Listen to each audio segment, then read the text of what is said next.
একজন কেক বেকারের প্রতিদিন যদি অনেকগুলো অর্ডার থাকে তাহলে তারা কিভাবে সামাল দেয়। আসসালামু আলাইকুম ভিউয়ার্স, সবাই কেমন আছেন? আশা করি সবাই অনেক ভালো আছেন। তো আমার আম্মু যেহেতু একজন কেক বেকার, তো তার যেদিন বেশি কেকের অর্ডার থাকে সে কিভাবে সামাল দেয়, তো আজকে এই ভিডিওতে আপনাদের সাথে শেয়ার করব। অবশ্যই পুরো ভিডিও শেষ পর্যন্ত দেখবেন, আশা করি ভালো লাগবে।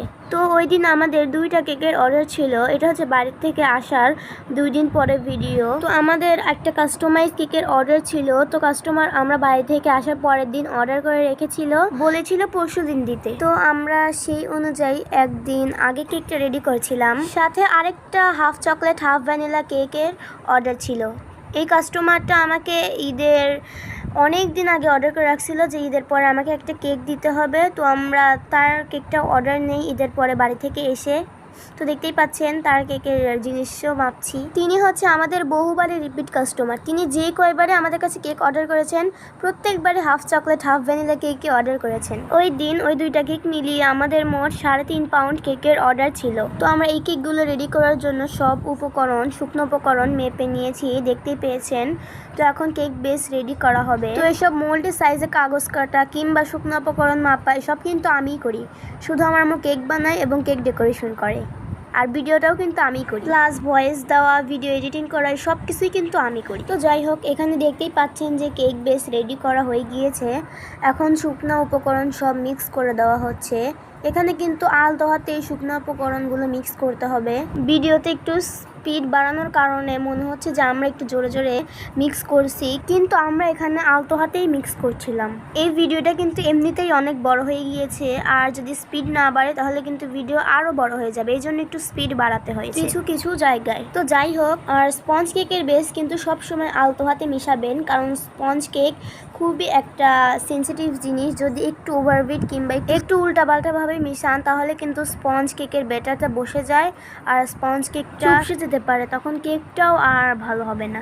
এই যে দেখতে পাচ্ছেন, মনে হচ্ছে না যে অনেক স্পিডে মেশাচ্ছি, কিন্তু তা না, এটা ভিডিও স্পিডনেস বাড়ানোর কারণে মনে হচ্ছে। তো আমার হচ্ছে একটা ছোট দুষ্টু ভাই আছে, ও হচ্ছে আমরা যখন কেকের কাজ করি ওর হাত না বাড়ালে হয়ই না, সব কিছুতেই আগে আগে থাকতে চায়। এই যে দেখেন ও আম্মুর সাথে চালতেছে কিভাবে, ওর কিন্তু হাত দেখা যাইতেছিল। তো আগে যে কেকটা দেখতে পেলেন ওটা ছিল হাই কেকের মধ্যে। তো 2টা মোল্ডে আমরা বেক করেছিলাম ওই কেকটা।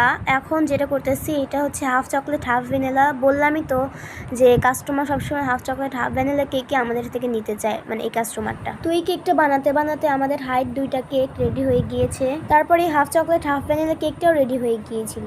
এই যে দেখতে পাচ্ছেন 3টা কেক একসাথে রেডি করা হয়ে গিয়েছে। তারপর এই সময় একটা আন্টি আসছিল, এসে বলতেছে যে আপনারা কেক বানান নাকি। তারপর আমরা বললাম যে হ্যাঁ আমাদের অর্ডার আছে, তাই আমরা কেক বানাচ্ছি। তারপর আন্টিটা বলতেছে যে আপনাদের কেকের গ্রান শুনে আমার ছেলে পাগল হয়ে গেছে, বলতেছে যে আমিও কেক খাবো আমিও কেক খাবো, তো একটা কেক আমাকে বানিয়ে দিয়েন। তারপর ওই আন্টিটা অর্ডার দিয়ে চলে যায়। তো ওই সময় আমরা যাচ্ছিলাম হচ্ছে উত্তরায়, কিছু টুকিটাকি জিনিস কেনার ছিল। তো যেহেতু আমাদের কাস্টমাইজ কেকের অর্ডার আসছে তাই ওইটারও কিছু জিনিস কেনা ছিল আর এক্সট্রাও কিছু জিনিস কেনার ছিল, আর কিছু কাজ ছিল। তো আমরা দুপুরের দিকে সবগুলো কেক বানিয়ে বিকালের দিকে উত্তরায় চলে আসি, দেখতেই পাচ্ছেন। তো আপনারা অনেকেই আমাকে জিজ্ঞেস করেন আপু আপনি উত্তরার মধ্যে কোথায় কেকের জিনিসপত্র কিনেন।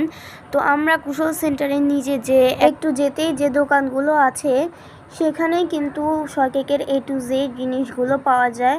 আমরা সেখান থেকে কেকের সব জিনিস কিনে থাকি। তো এই যে এখান থেকেই আমরা কেকের সব জিনিসগুলো কিনে থাকি। তো এখানে আমাদের একটা কেক বানাতে যে যে জিনিসগুলো প্রয়োজন হয় তা সবই কিন্তু আপনারা এখানে পেয়ে যাবেন, তবে একটু ইউনিক টাইপের জিনিসগুলো হয়তো এখানে নাও পেতে পারেন অনেক সময়, কিন্তু সেগুলো ডিএনসিসি মার্কেটে অনায়াসে পেয়ে যাবেন।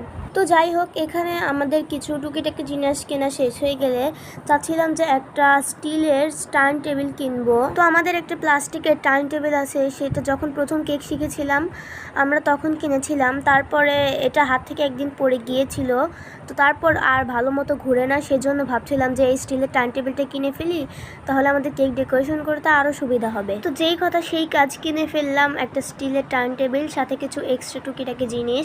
তো কী কী কিনেছি আপনাদেরকে দেখিয়ে দিচ্ছি। এখানে একটা ফন্ডেন্ট কাটার আছে, একটা বোর্ড আছে, তারপর হাইট বক্স আছে। তো বললাম না যে আমাদের একটা কাস্টমাইজ কেকের অর্ডার আছে, এগুলো সেই জন্যই কেনা হয়েছে।